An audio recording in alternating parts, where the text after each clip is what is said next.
when I wanted to find a female only, I wanted, yes, a female place, but also empowered. I didn't want a female section or a female department that was, just because it's a female, it has to be in the back end or somewhere close or whatever. That's why I started also She Works. Empowering anybody, whether you're a woman or a man, starts with economy. If I can empower you economically, you can have your own money, then I can really empower you, because with money opens a lot of doors. Opens doors for education, open doors for improvement, open doors for business, open doors for nonprofit, everything. A lot of people, again, are passionate, but they don't have the experience. And I tell them, before starting a business, if you don't, especially young ones, if you don't have the experience, it's okay. Yeah. You can put it in a drawer in your head if you want and work on it. At the same time, go and work in the sector that you're focused on. Welcome to Success Saudi, a podcast featuring leaders and entrepreneurs in KSA. Our aim is to provide you with local tips and wisdom on your own journey to success. My name is Maria Kamedi, and I'm here today with Maha Shirah. Maha is a certified business consultant, a certified trainer, and an advocate for women's empowerment through entrepreneurship. She's also a wife and mother of 2 boys. In 2014, Maha founded She Works, the first licensed business hub and incubator for women in Saudi Arabia. She's a former member of the Business Women's Committee in the Riyadh Chamber of Commerce, a former member of the Saudi Coordination Council for Women's Labor, and works as a private consultant in both the public and private sectors. Before we start our interview, I would like to thank Durak Al Hada for hosting us. Durak Al Hada is a new luxury compound only 3 minutes away from Riyadh's diplomatic quarter. Residents at Durak Al Hada have the best of both worlds. They have a private, exclusive community with all the luxury amenities that's only a short drive to the DQ and also the nearby Laysan Valley and Via Riyadh. So if you're interested, we will include their contact information in the notes below. Okay, Maha, thank you for being with us today.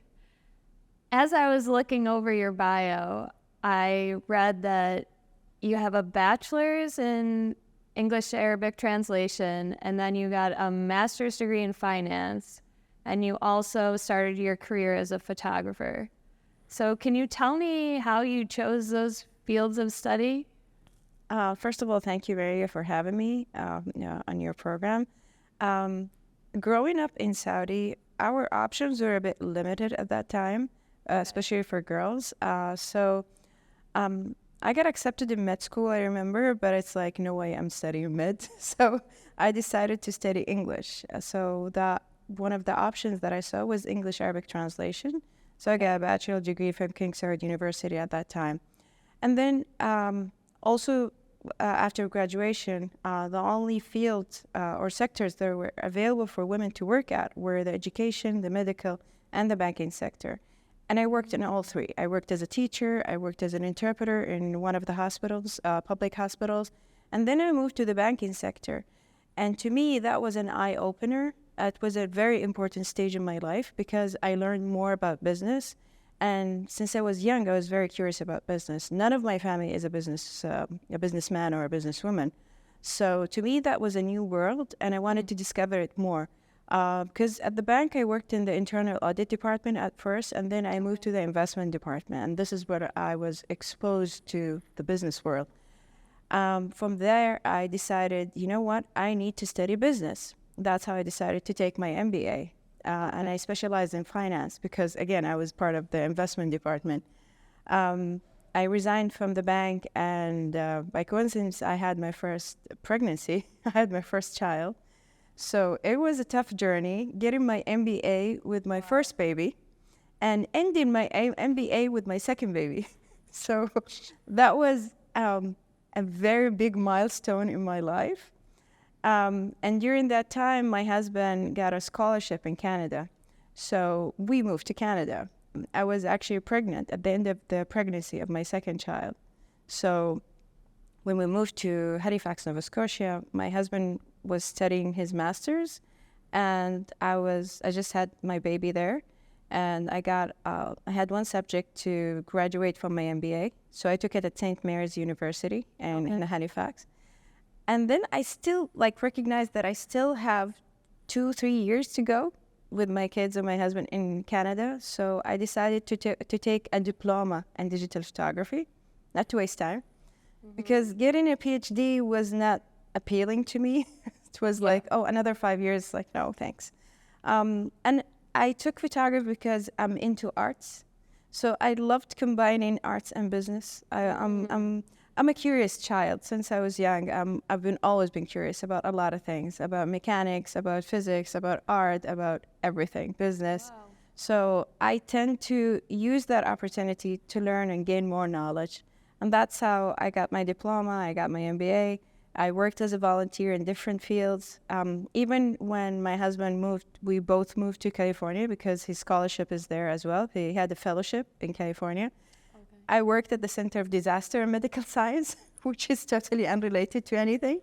So I worked with the director as an assistant and as a photographer and as an event manager. I've done a lot of things, again, out of curiosity and gaining that knowledge. I was hungry for knowledge. And when coming back to Saudi, I worked as a freelance photographer because both of my kids were very young, under the age of 7. Yeah, both of them were 7 and 5 at that time. And my husband is a full-timer, so he works in a hospital or in the medical field. So he works really long hours, and sometimes he has long shifts. So I decided to work as a freelance photographer.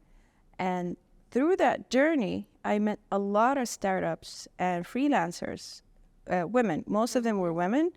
And I understood that the ecosystem started to change. That was back in 2013. And from there, I started my other milestone, which was SheWorks. Because, again, I met a lot of beautiful young ladies who had certain challenges that I was facing at that time.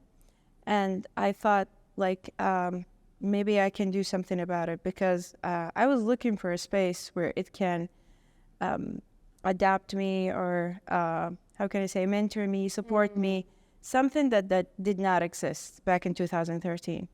So from there, I did some survey and I did a market research, and I thought, you know what, I'll start SheWorks, the first business hub and a co-working space for women at that time.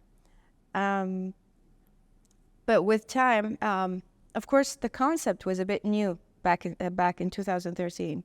Yeah, had you seen that concept when you were in Canada or in the US? Like, were you familiar with it and you thought, oh, I want to start this in Saudi? Or did you not know and you just had this personal need and you realized your other colleagues had similar needs? So Yeah, I mean, it was actually both. I mean, I heard about WeWork at that time. Okay. And I've seen different examples at the university where I was studying at St. Mary's. They asked us to mentor some of the startups, so I was with one of the ladies who happened to have a cupcake shop. And we were talking about some of the challenges that she was facing as a business owner in Canada. Of course, that was challenging for me because I didn't understand the Canadian market. But we were talking about recipes, and I remember she said, I'm looking for new recipes. And I said, I think one of the ideas is to look into other cultures, other ethnic backgrounds, and maybe you can get some new recipes and add it to your collection. And I remember giving her a recipe with dates. It was for her the first time to hear that, oh, we can use dates in cupcakes or in cake recipes. And I told her cakes are a good substitute for sugar because it is high in sugar as well. But I was giving her a recipe that my mom used to make. And from there, I started noticing that when I came back to Saudi that, ladies have the same challenges that the ladies I met in Canada as startups. And also because, again, from my personal need, I was looking for a business hub and a business incubator.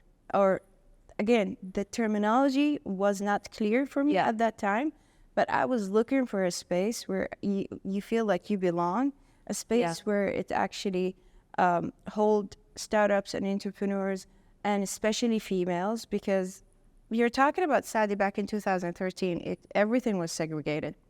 Men and women were both segregated. And again, the whole community and the culture was also segregated. The mentality, the mindset was segregated. Because me, even personally, I went to a girls' school only, university for girls only. Even though I traveled the world many times, like during vacations and with my husband's scholarship and fellowship, it's still like going back, it was very common. It was the norm back then, to go to separate areas, men and women. So when I wanted to find a female only, I wanted, yes, a female place, but also empowered.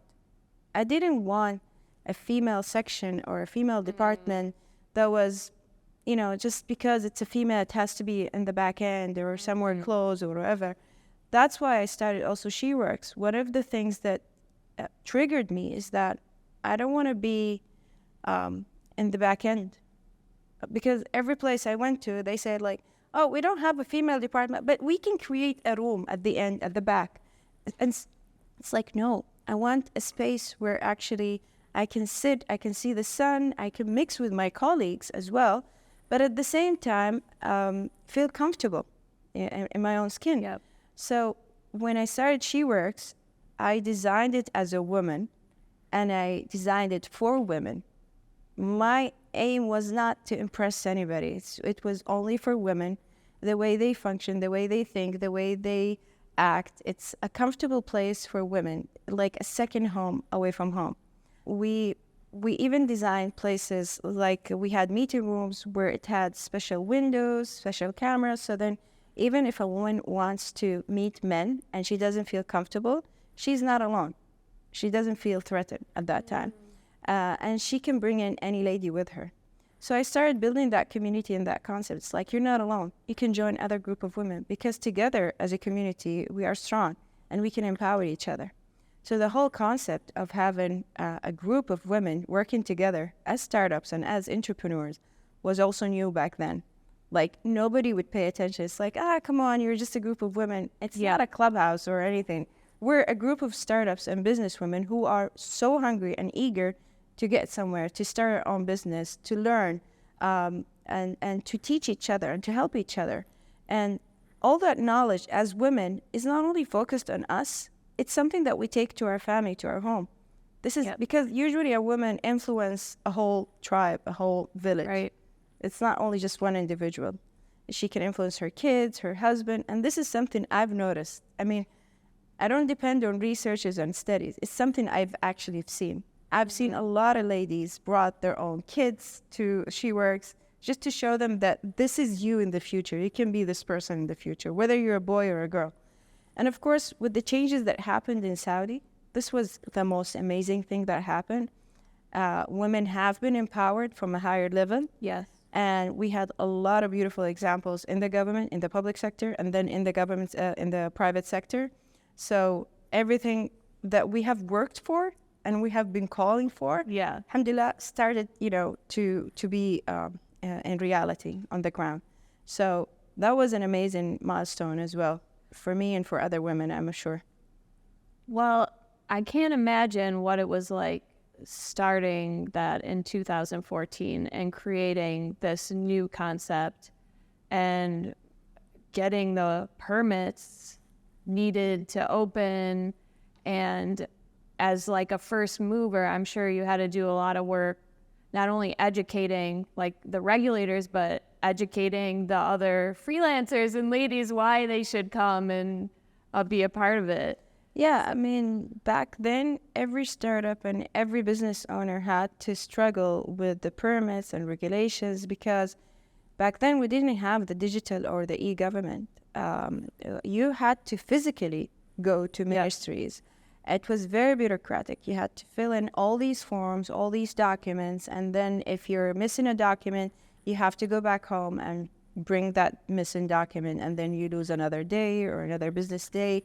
The whole procedure took many weeks. It wasn't even days or hours. It was many weeks, sometimes months. And if you're not in the central area, like if you're not in Riyadh city, which is the capital, if you come from another city, sometimes you have to travel all the way to Riyadh just to process some of these documents. So it was very bureaucratic, very annoying to a lot of startups and a lot of business owners. But again, in 2015, with the digitalization and the e-government, everything have changed. All these obstacles are gone.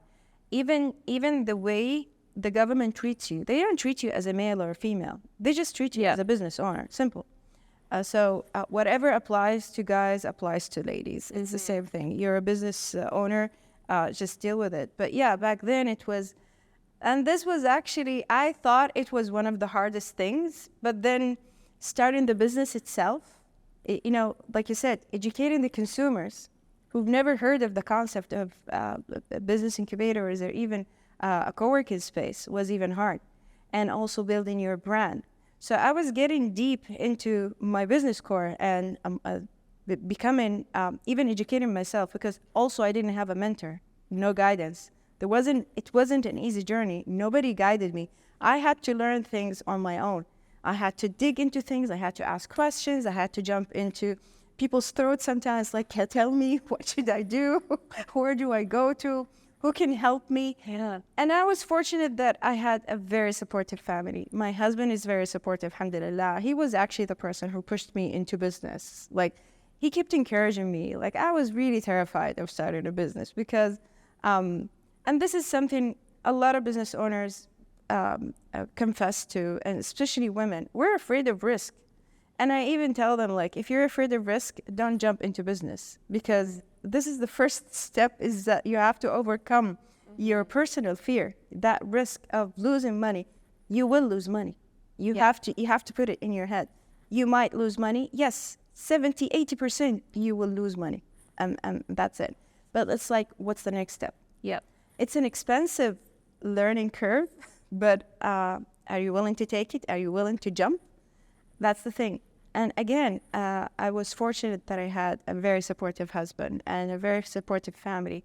Even though my family sometimes, like my dad used to say, like, you know, it's easier to find a job. It's like, yeah, I know, but it's like, I want to take this chance and this opportunity and build something unique. I want to build my own legacy, which is not what I thought at the beginning. I was still, again, learning. But then I discovered that I was actually building a legacy that got stuck with me. I mean, everybody knows me now as Maha Shirah instead of Maha Shirah. So, but still, it was a beautiful journey. When I look back into it, it made me who I am today. Yeah, it has changed me a lot. I'm a totally different person, and I think more mature, more enduring, more patient than I used to be. So. Wow, you would have to be. I mean, business teaches you a lot of things. How to negotiate, how to handle people, how to understand people's needs, and you become a psychiatrist sometimes. And again, at SheWorks, again, when we started as a co-working space and then changed into a business incubator, it was also because of need and necessity. Because I was looking into these ladies, I was checking their work, and I discovered that many of them have experience in their core business, but they lack experience in other departments, important things that they need for their business, like bookkeeping, accounting, legal stuff. So I had to provide all these shared services as well and educate them, and also work on some of their weaknesses. Some of the weaknesses were not in the business, but was on a personal level. Some of them, again, were afraid of risk, were not able to balance between work and their personal life. Some of them had their own doubt. We had to change a lot of the ladies' business model because it wasn't working. It didn't fit the market. So these are things that I learned personally, and I was also helping the ladies to learn. We had to bring in consultants who were too expensive to get as an individual, but as a group, you have power. You can get these people in. And actually, what I loved about this, when I look back into it, everybody was excited to help us. They were actually very supportive, men before women even. Like, a lot of the consultants were men due to their experience, because they have vast experience. And they were even more excited when they learned that we're a group of women. It's like, you know what, I'm going to support you, because I want my daughters also to see these role models, that you're actually doing a great job. I want this experience to spread, not only through SheWorks, but through universities, through schools. And again, alhamdulillah, we've been recognized many times. We've been invited to Princess Noor University, King Saud University, even some public schools through programs. MISC, when it started founding, Munshaat, different entities, they were all invited us because we were the lead in the market in regard of women entrepreneurship and how women think, how to empower women. And again, it was an experience that I loved and all the ladies enjoyed as well. The good thing about women is that when they have a good experience, they bring other people. Yes. We're like vampires. It's like, come and join the group. And that's what happened. Yes, that's what happened. This is how we actually grew. This is how we expanded. It's not through traditional marketing. Yes, at the beginning, it was harsh because I had to educate people. Nobody knew what is a business incubator, what is a co-working space. And also the brand was a bit new and people thought it was a foreign brand. So also people, because I was using English, that was one of my mistakes at the beginning. And I learned that, no, it doesn't work. I'm targeting Saudi. I'm targeting this audience. I have to speak like a typical Saudi. And they need to see a face behind this project. And this is how I learned after probably 6 months of spending time on marketing. Is that, okay, people like the idea, but nobody's coming to their co-working space. And when I started appearing in media and talking about the idea, people started to recognize me and come and join us at She Works. It's like, I joined you after I saw you on TV or I saw you or I heard you on the radio. It's like, I loved your concept, I loved your idea, and you explained it really well, so I understood what She Works is. Because previously also, even with the ads, they didn't get it. It's like, it was anonymous to them. It's like, what is it? Is it a club? Is it, what is it? So I told them, like, it's actually, yes, a club / ecosystem for women / a co-working space / a business incubator. So you managed to reach these women and educate them about what She Works is. You were a first mover. Is that something you would do again? Be the first in an industry or a concept, knowing what it entails?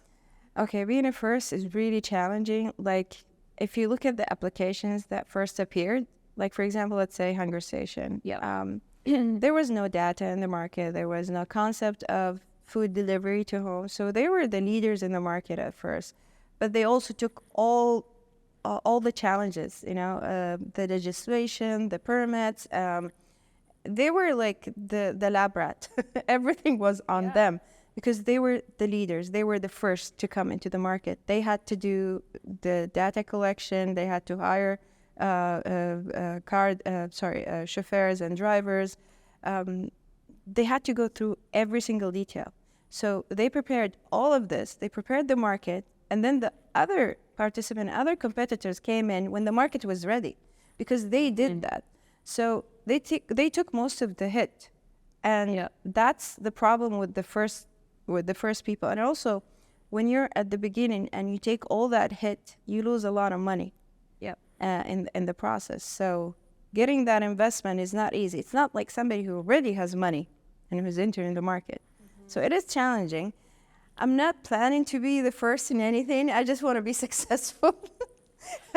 I learned it the hard way. It's not that, and this is something I've noticed here in Saudi. A lot of people want to do something because they want to imitate other people, or it's because it's trendy. And that's a big mistake. It's a huge mistake. You're not buying a new Chanel bag. This is business. This is, it's your life on stake and other people's life on stake. Because when you're entering the market, you're bringing either a new solution or a new product. You're working on something that can be really big and important. If you're doing it just to be a trendy, become a social media influencer. It's much easier and cheaper than to start a business. So if somebody comes to you now and their idea is following a trend and you think that's their main motivator, I mean, how do you walk them through their next steps? This is something I gained with experience with all these years. Now I can tell who's an entrepreneur, who's an investor, and who's none of those. Oh, really? Yes. That's how I became even a certified consultant. It's just, like I said, you become a therapist even. You can analyze the person in front of you. You can analyze their personality and their attitude, their motivation, and all of this with even few questions and their background. a lot of the startups come with a good idea, and usually we ask, and this is not only me, these are all the investors and all business accelerators ask the same questions almost.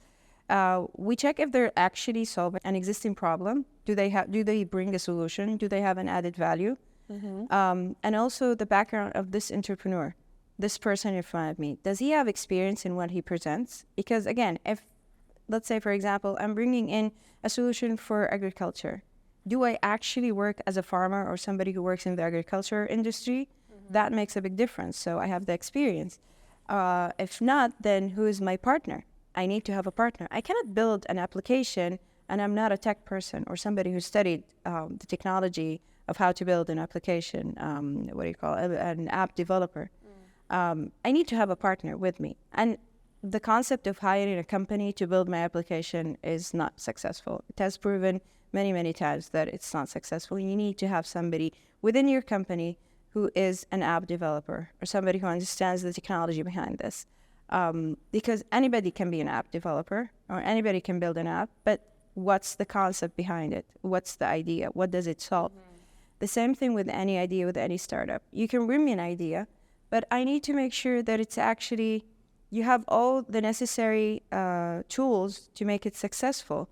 First of all, the startup himself, this entrepreneur, does he have what it takes? First of all, his knowledge, his experience, and also his personality. Is he patient enough to go through this headache? Because you need to have grit. You need to have self-motivation. Nobody's going to come and pat on your back, oh, you did a great job. You have to do this to yourself. Right. As a startup, as an entrepreneur, nobody's supporting him or actually motivating him. He has to do it himself. We have different types of startups. There are those who have a necessity to do this. It's like an idea that has been hunting him for a long time, so he has. Like for you? Yeah, for me it was. At SheWorks, it was, but also it was a passion. Yeah. So that was the thing that a lot of entrepreneurs miss, is the passion. What woke me up every day, every morning to go early in the morning at 8 o'clock before opening was my passion. To me, SheWorks was a love story. I don't want to call it a baby. To me, it was like a love story. How you're anxious to go and get to your location and to your business and meet other people and welcome them to their own space as well. And start the day by, checking the agenda, the workshops, the meetings, and all of this. To me, that was a love story. I was willing to give I would say my heart and soul, but I actually gave my heart and soul to SheWorks. The same thing with these entrepreneurs. When I see them more passionate about their business, I try my best to support them. However, I always tell them, don't fall in love with your first idea, because this is also a mistake. Because again, it's a market. You have to see, does it fit the market? You can fall in love with the concept of entrepreneurship, but not necessarily the idea. Or the problem that you're solving. Exactly, or the problem. And that's why every entrepreneur or a startup has to go through the journey of the idea creation. There is like a session of brainstorming. Which idea fits more? We can use keywords, we can use other things, and we have to look into the target audience and the market that we're targeting. We have this problem. This solution, does it actually solve this problem or not? Does it target the right people or not? For example, if we have issues with seniors, what are the problems that they face? Then we should focus on one problem and find a solution and try to find the best solution.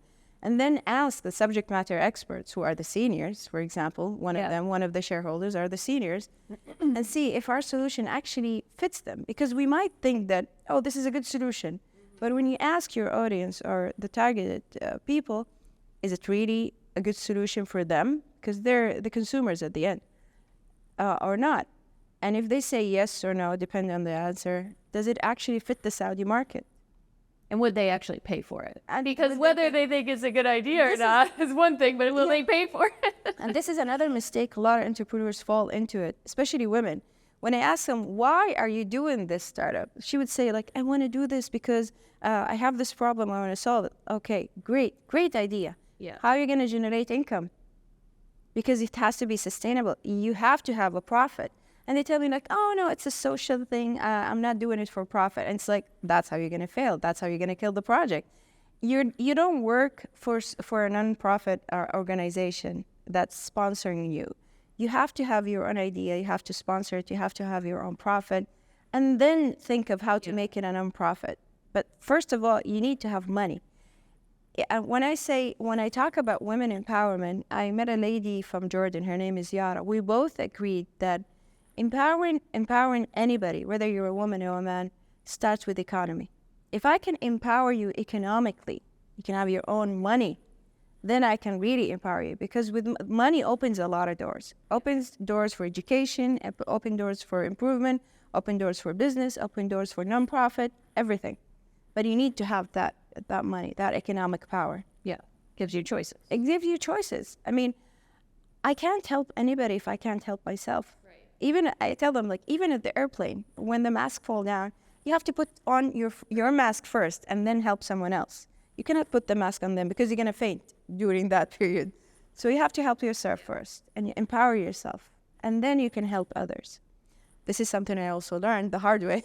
So I used to do a lot of things for free, and it wasn't for marketing purposes. It was more like I want to help students. Yeah, you're passionate about it. You want to help. Exactly. You want to give. But that doesn't work all the time. And sometimes free is dangerous because people do not appreciate the free stuff. They don't pay for it. They don't pay for it. They don't appreciate it. Even your advice, simply.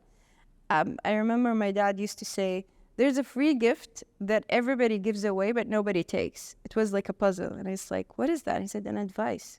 You advise people all the time, but especially kids, and they don't take it.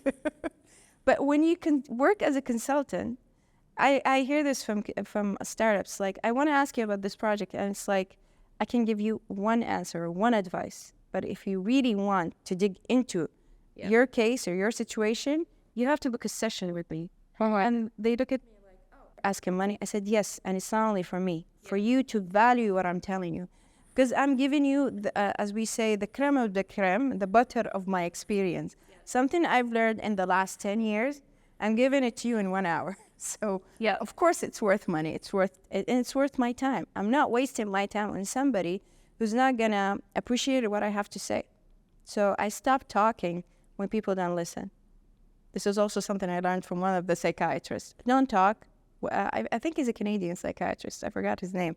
He said, don't talk when people don't want to listen. Yeah. So that's good advice. I think, from my own experience, that's something that I've struggled with, because when you are passionate and you want to help people, then charging for it is the last thing on your mind. But it has to be the first. It has to be the first, for all the reasons you're saying. And by the way, this is something women struggle with more than men. Men have no problem dealing with money. Seriously. Yeah. Men have no problem asking for money or dealing with money. Women tend to be a bit more shamed or a bit hesitant to talk about money. And this is one of the things I also learned, that we have to solve this issue, especially with the new generation. Because we tend to tell, this is something we grew up with. It's like, no, don't ask for money. You can do this. You don't have to ask. No, it's wrong. As a woman, you have to ask for that money. Yeah. And even in relationship, a man should pay. As a woman, you're not supposed to pay. Whether you're going out on dates or with your husband or whatever, a man should pay. It's part of his masculinity to pay. That's why they learn more about money. For us, we're not supposed to pay. But again, for your services, you have to learn how to ask for your compensation. It's part of compensation. You have to ask for money. It's like, I'm sorry, this is my hourly rate. You can book, this is my schedule, or this is Calendly, or whatever tool you're using, and we can book a session. Yes, women should do that, should learn that. Yeah, it's something I'm also conscious of teaching my daughter, because I know it's something I struggled with. Like, for example, I have a son and a daughter, and if I give them like 10 riyals for doing something, and my daughter will be like, oh, no, that's okay, I don't need it. Someone's offering you money. You take it. And you have to even teach her how to divide that money and that allowance. Yeah. This is something also I learned as a mother, or I discovered as a mother, that we don't teach our kids about money in a proper manner. We teach them that you're taking this allowance for you to spend it. but we're not explaining to them how to divide that money and how to spend it. They need to understand that 10% has to go to reserves. This is something I learned in finance and I never applied at home because I thought it was silly, but actually no. Educating kids has to start from a very early age, teaching them finance, whether it's a boy or a girl. You have to reserve 10% of whatever you receive, allowance, salary, whatever you want to call it, and another 10% for emergencies. Okay, so that 10 riyal, 1 riyal has to go to their piggy bank or a saving account, and another riyal goes to another account for emergencies. And they can spend, even the 8 riyal has to be divided into needs and into wants. The needs are something that you really need for school, whether it's food, pencils, whatever, stationery, books. The wants are something that they want to reward themselves with or something they're passionate to get. A video game, a dress, a luxury bag, lipstick, whatever they want. So if we teach our kids at an early age, how to invest their money and how to utilize their money, they will be much better off, because when they grow up, they will learn how to not to spend all their salaries and at the end of the month they're waiting for the next paycheck or salary. They can learn how to actually, like I said, use their money wisely. Yeah, it's very important. The mistake I made along those lines, though, I taught my son about inflation and how money's worth less with time. So he's, got to spend it because it's just losing value. They can spend it and buy gold and learn about investment in gold and even real estate. And it's like, why do people invest in real estate, in gold, in stocks and all of these things? I thought it was too early for my kids to get that. But actually, I was mistaken. They're still teenagers. They're 16 and 14. But and some of my friends taught their kids at the age of 5 and 7. And it's like, you're joking. He said, nope. When they ask for a lollipop or a candy, it's like, how much money did I give you last time? How much did you save? Are these needs or wants? And it's like, it was so amazing because kids are very intelligent. And with the social media, when you say you're raising a 7 and a 5-year-old, you're actually raising a 7 and a 9-year-old, because they're 2 years ahead of time. Like my 16 and 14 are actually probably 18 and 16.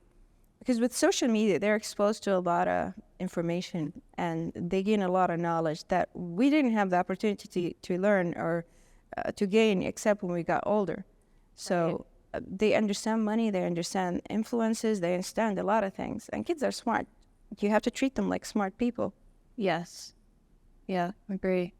So going back to your work with entrepreneurs and helping them to test the market to see if their idea or product is viable. How do you help them do that without incurring a big cost? Okay, first of all, when I meet some people, I usually tell them, again, it depends if they're selling a product or a service. I ask them to go directly to the market through social media like Instagram, something that doesn't cost them a lot of money. Because it's free to open an Instagram account. They just post some of the services or the products that they have. And test the market in real time. Do they see, and ask the potential consumers, potential target market, do they like what they see? Is it, and if they're building a panel or a digital website or a digital application, they have to make sure that it's user friendly. They have to go through the journey of the user experience, and make sure. And it's okay to fail. It's better to fail fast and learn. To produce an MVP or a minimal viable product that fits the market. So I tell them, just go ahead, go down to the market and try it and test it. And if they're lucky enough, they can join some of the incubators that exist in Saudi. We have different business incubators, business accelerators. There's a difference between those two.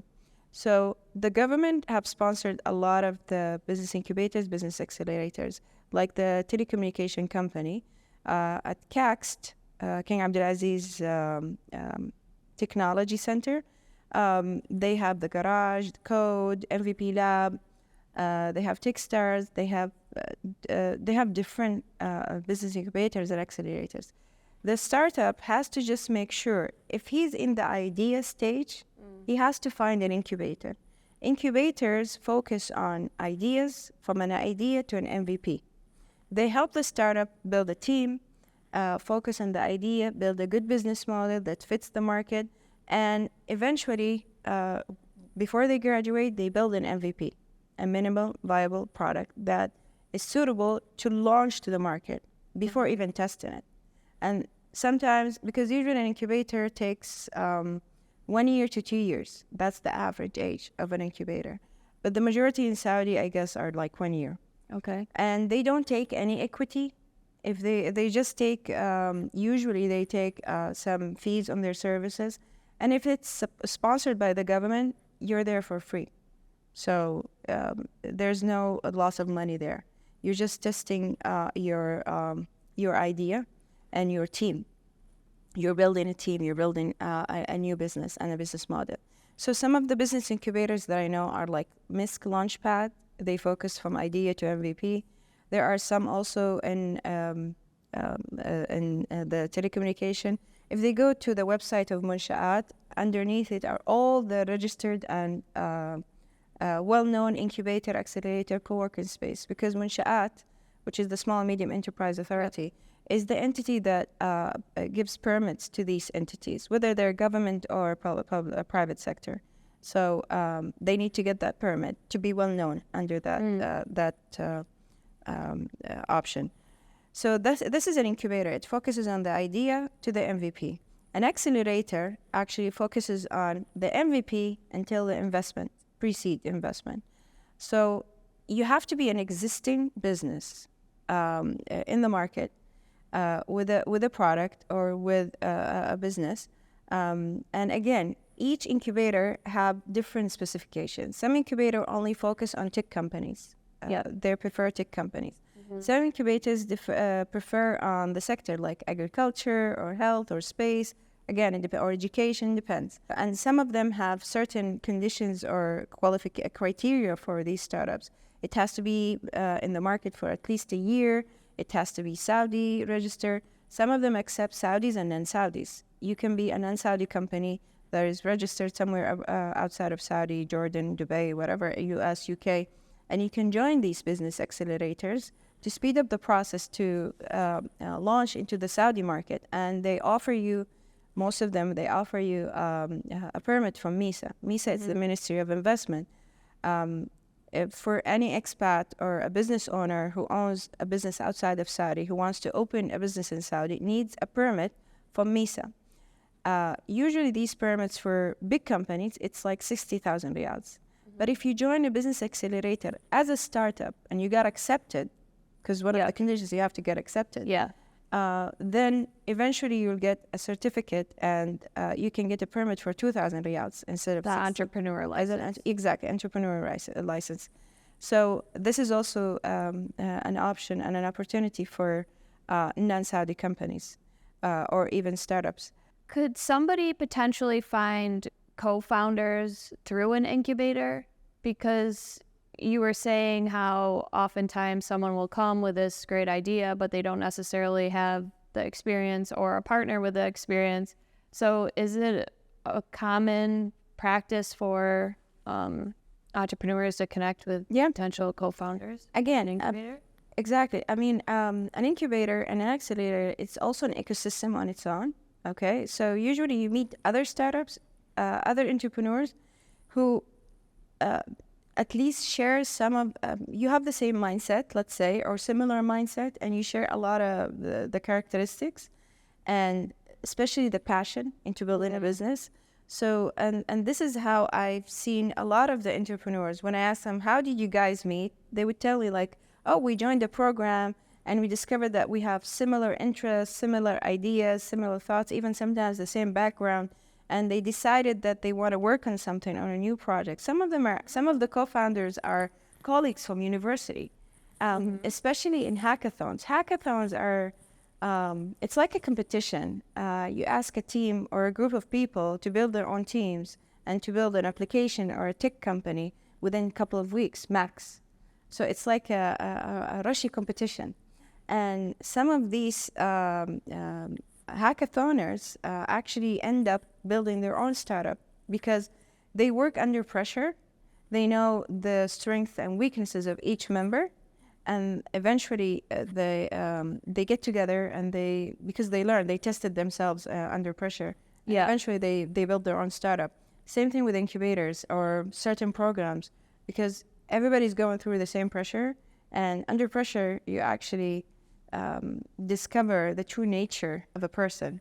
So we have a saying: if you want to discover somebody, you have to go with them. You have to travel with them. Yes. You have to see them. Because you can't marry everybody. But it's like marriage. You have to travel with them. You have to test them under pressure. So there are certain things that you have to test them with, because they might pretend or act that they're cool, whatever, but you have to see their true nature.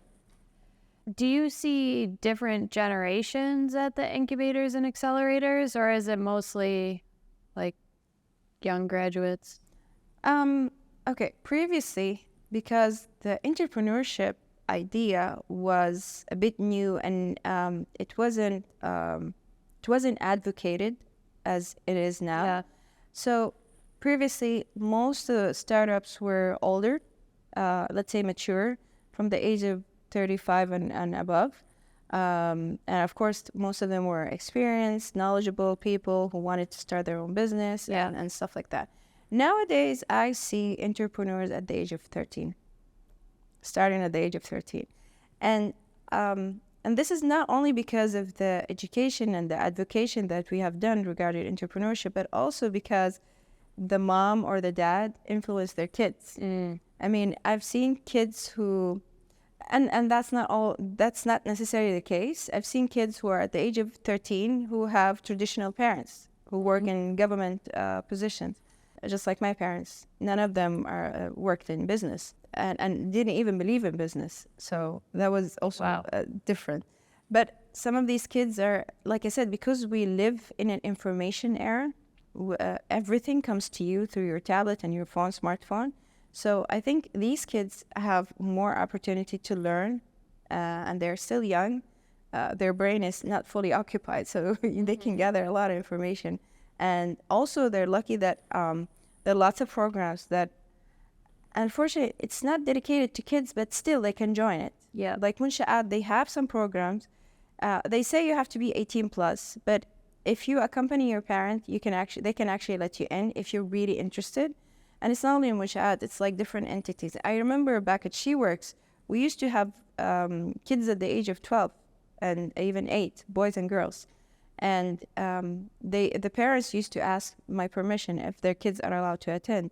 And I said, yes, it's healthy for them to attend, because they're at the age, they're not there to play. They're actually there to attend and learn. So I never discouraged any mom to bring her kids, a mom or a dad, because we even had different seminars and different workshops for both men and women. So yes, nowadays, but official incubators do not accept under the age of 18. If you want to become a co-founder, according to the regulations of the Ministry of Commerce, you have to be 18 plus. But do you see many people that are like middle-aged with experience going to these type of incubators and accelerators? You do? Yeah. I'm even shocked to see guys who have their own startup and they're actually getting married. Like, my first question, like, how did she accept you? Because you're an entrepreneur. It's so risky. You don't have a steady job or a stable job. And he said, I don't know. And it's like, actually now the bride's parents are changing their mentality. Previously, no guy would propose and marry a lady unless he has a steady job or a fixed job. So nowadays, everybody's changing. Their mentalities are changing. So that's a good thing, I think. And risky at the same time. But again, when I see entrepreneurs who are willing to take the risk, but sometimes they're willing to take too much risk. Like, I've seen ladies who wanted to resign for their jobs to start their business, and it's like, no, don't resign. Yeah. Your business will take minimum 2 years just to prove the concept, if it works or not. And starting a business doesn't make you rich. That's the mistake that people think. is that, oh, I'm starting this startup or this business and it's going to make me rich. No, it's not going to make you rich. It's going to bring in a certain income when it succeeds. Right. And you have to pass what we call, there's a certain stage of an entrepreneur or any business, any regular business, not necessarily an entrepreneurship business, that has to meet. And then it either goes to the death valley or it actually launches. So this is a crucial area. This is a crucial point that a lot of people don't understand. Because a lot of people think that, oh, I'm going to invest the first 6 months or 1 year, and eventually I'll make a lot of money. I'm going to be rich. And it's like, no. Most of the rich people are rich because they started business long ago. Yeah. And they made a lot of profit, and they invested some of their money in real estate and assets and bonds. It's not only the business. It's rarely that we see a business that makes you a multimillionaire. It doesn't work. You can see Elon Musk, you can see Jeff Bezos. He didn't succeed or become rich in the first few even years, even 10 years. Yeah. It took him a very long time and took a lot of investment tricks to become rich. Can somebody join one of these programs if they still have a traditional job? I think now they do accept. The thing is, they ask you to dedicate a certain hours in the program. Okay. Previously, they used to ask you to resign, which is a silly condition. Nowadays, they understand that this is not applicable. Yes, I'm dedicated for my for my startup, but also they don't accept individuals. You have to be part of a team. But what if you don't have a team yet? You can tell them that. That's why I said you can be part of an incubator. At an incubator, you're still in the idea phase where you can have a team. But if you're part of an accelerator, you have to be part of a team. You have to be. And you have to manage your time. You have to explain your situation. I would not recommend anybody to resign and then start a business unless you're rich and you have excess money. Yeah. That's a different story. Yeah. Or you're married and you have somebody who's putting a roof on your head, like a husband, honestly speaking. But for people who have jobs or depend on their jobs, no, you should never resign. Yeah, there's so many ways to test your idea and to gain traction before you go into it full time. Exactly. And when people argue on this, and I say, like, you know that 90% of German startups, they have a second job. They have their main job, and then they have their startup. They're working in their startup. The same thing in Japan and in Korea. Yeah. So it's a proven concept. But you just have to manage your time. Because, okay, if I'm married and my kids are young, I can't manage a full-time job and a family. I have to decide when is the right time to start a business. When my kids got older and became more independent, I focused at SheWorks. I didn't have a full-time job. So I was working and focusing on SheWorks and my kids. So I was trying to be fair as well to myself, my family, and my work. If you have no kids, no family, or your kids are old enough and mature and you have all the support, then go ahead. It's an opportunity to start a business. But if it's a necessity or that you're passionate in starting something or you have an idea and a solution, but at the same time, you have responsibility, you shouldn't. You just keep your job and manage the time to work afterward. Yes, it's going to be exhausting. You're not going to sleep. You're going to be overwhelmed. Can you handle that pressure? That's what startup and building a business is, to be honest. This is one of the obstacles, one of the challenges, let's say not an obstacle, challenges that you face as a startup. Can you tell us about any other specific challenges or major challenges that you faced as an entrepreneur and how you've overcome them?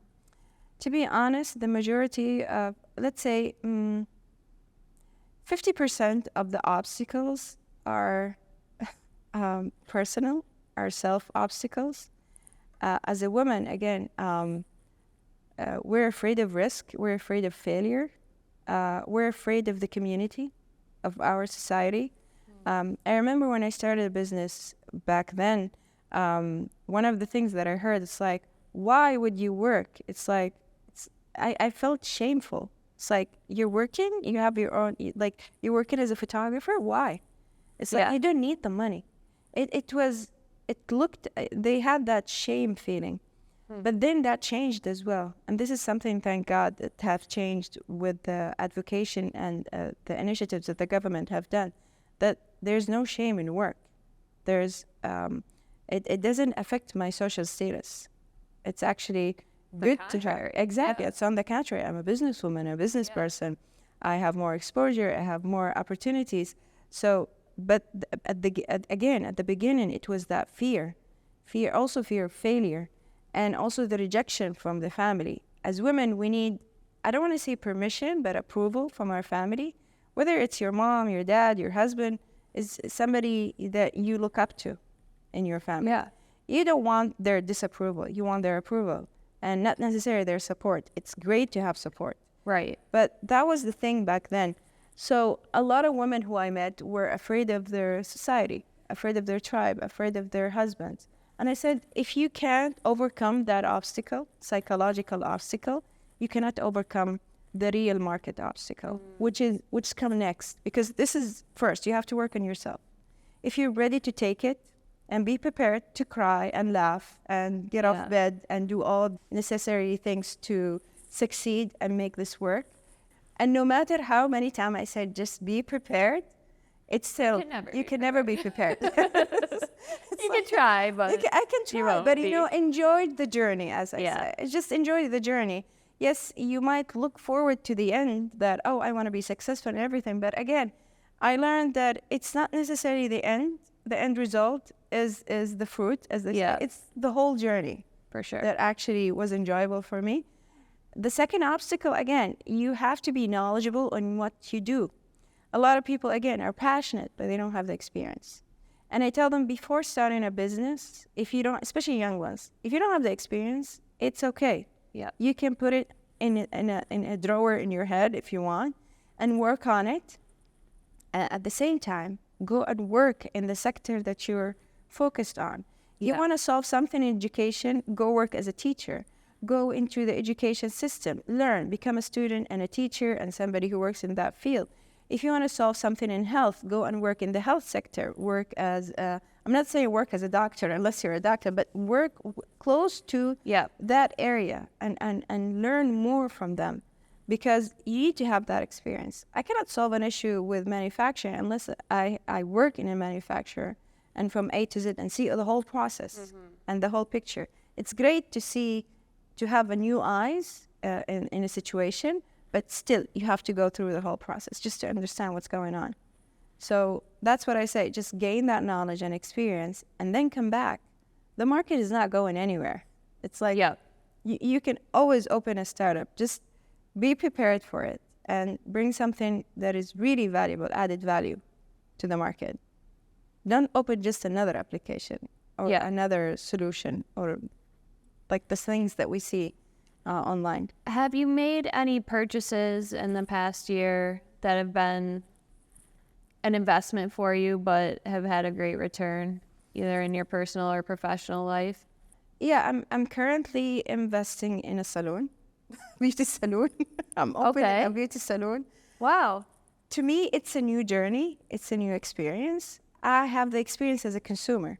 Yes. I know the high-end products. I know what fits my hair, what is suitable for my mom, my sister, different age groups, and how to deal with the beautician, what are the products that they're using. But again, starting a business itself in the beauty industry is a new thing for me. So I'm investing time in myself to learn and educate myself. I'm learning how to do nail extension and eyelash extension and hair extension and colors and what is the difference between this pigmented color and this one. So I'm learning myself so then I can be a good business owner in that industry, which I never worked in before. I can manage any business, but that particular business is very, how can I say, to me, it's a new area as a business owner, and I have to be a bit cautious and accurate and learn more as much as possible because the target audience is very picky.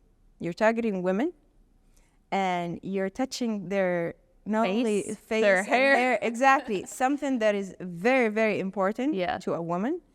So you have to be very cautious. And I'm looking, I have some partners who are in that industry. Who doesn't understand business management but understand beautician. So or the beauty industry. So we're we're building a good team so far, inshallah. Of course, I prepared the space. I'm very good in preparing space and decoration and all of this.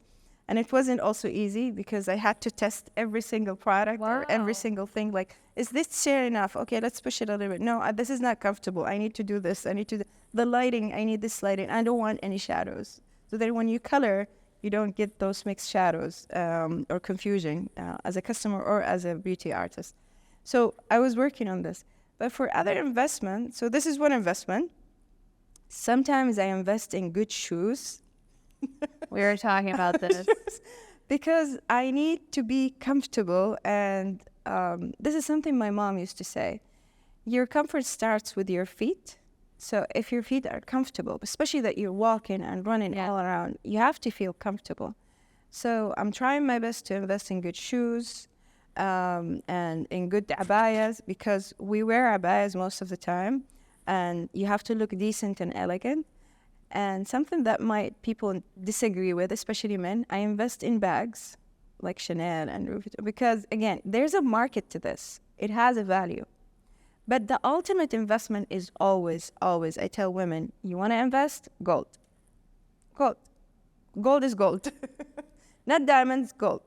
Yeah. Because no matter how the prices, the market prices, the fluctuation of gold, it's still gold. Yeah. It's not like any other commodity, and it's not like any currency. It's still gold. Anywhere you go in the world, gold is gold. So you can invest a lot of money, or few money. You can invest 200 riyals on gold if you want. Yeah. So it's still gold. It's a good investment. Gold is gold. Yeah, and it doesn't rust and it doesn't go away. Yeah. If you have a lot of cash, you can invest in real estate, but I don't think people can afford real estate anymore. But like, I mean, anybody can invest in gold. You can invest in a small bracelet if you want, just a nice golden bracelet. That's a good investment. Because if you need to sell it in really needy times, you can sell it easily. Again, you still keep that value. Yeah. Talking about shopping, let's do some rapid fire questions. Okay. What's the best gift for entrepreneurs? Oh, wow. A best gift for entrepreneurs.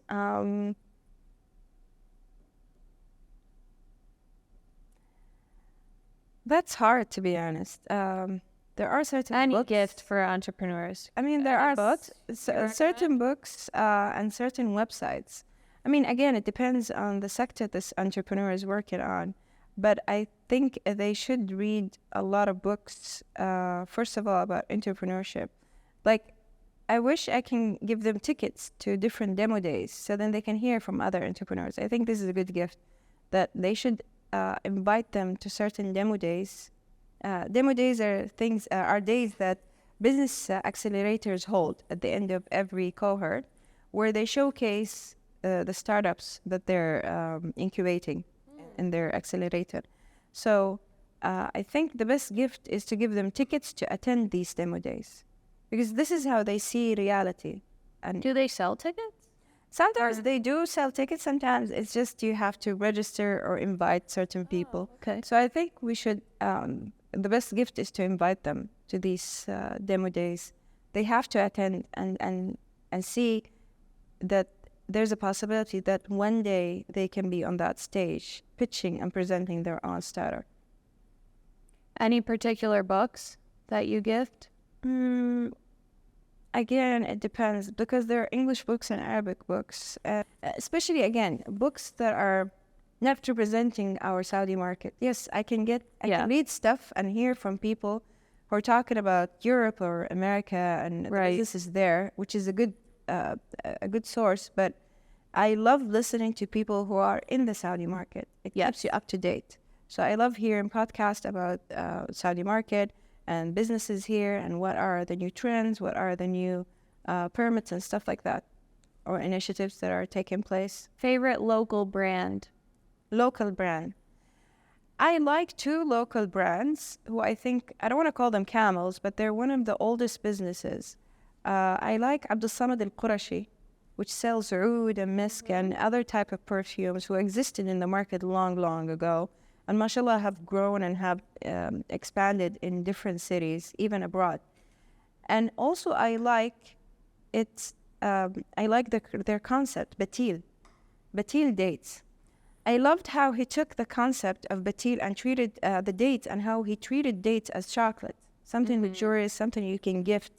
And they also expanded, and they had a successful story, and they opened even in the UK and in different cities. So those two local brands, Batil, I loved their business model, how they transformed from a date shop to a luxurious date shop to a restaurant, and opening everywhere, and advocating the Saudi coffee, the Saudi dates, and they're always innovating. exactly. They even have the date champagne, the Saudi date champagne, which is amazing, sparkling champagne of dates, made of dates. This is amazing. I've never seen this before, and I always request it. It's always out of stock. Oh, really? You love it? I love it. I tried it once on the airplane, on Saudi airline. Yeah. They gave me the date champagne, and it's like, what is this? Can you show me the bottle? And they told me it's petite. It's like, oh my God, this is amazing. I've never tasted champagne with dates. It was so beautiful. I was there the other day and tried, I think they were like fermented dates, and they tasted similar to an olive. Yeah. So like they're always trying Exactly. new innovations. Exactly. I with their love that. dates. And Abdul Samad al-Qurashi have always introduced the oud in a very luxurious way. And Really? they even have the machines and the bottles. You feel like you're back in the 1700s and stuff. It's amazing. I always buy oud for my mom, and I love the consistency. And even if they have something trendy for the newer generation, because the oud is very strong.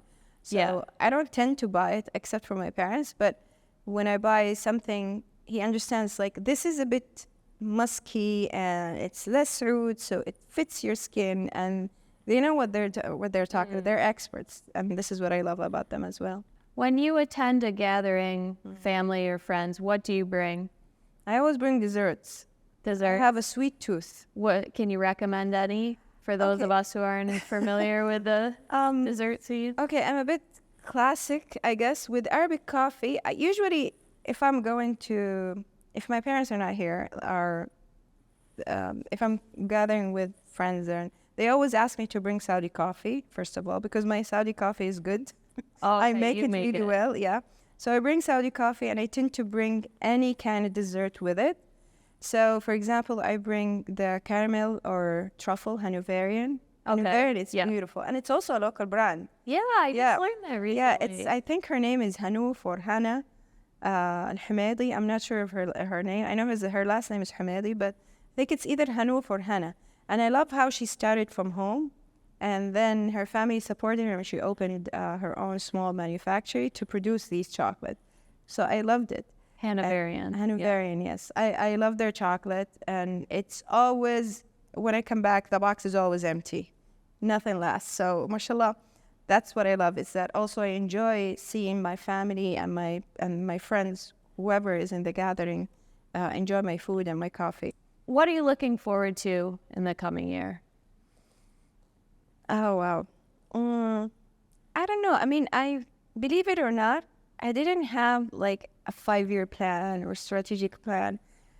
I love surprises. I always keep the door open. Like, anything is possible, to be honest. Like, when I started SheWorks, I was focused on SheWorks, but I never knew that, I should take it to this area or this area. I left my options open, and things just, gifts and blessing kept coming in from all these doors. We were just humble, and our intentions were good, So same thing. I have good intentions. I want to participate in the community and build my country and help advocate Saudi and Saudi women and Saudi youth as much as possible.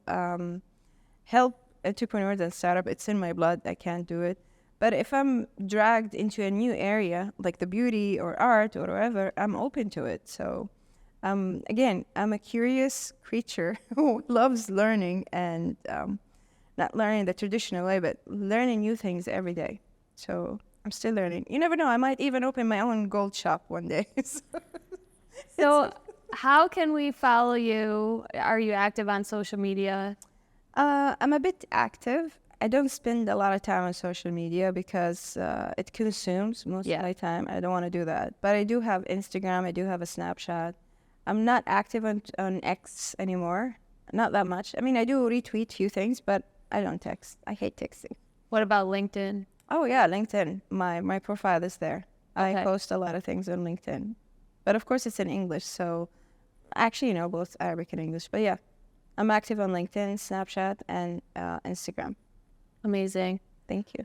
Any last words? Just enjoy life. Enjoy what you do, and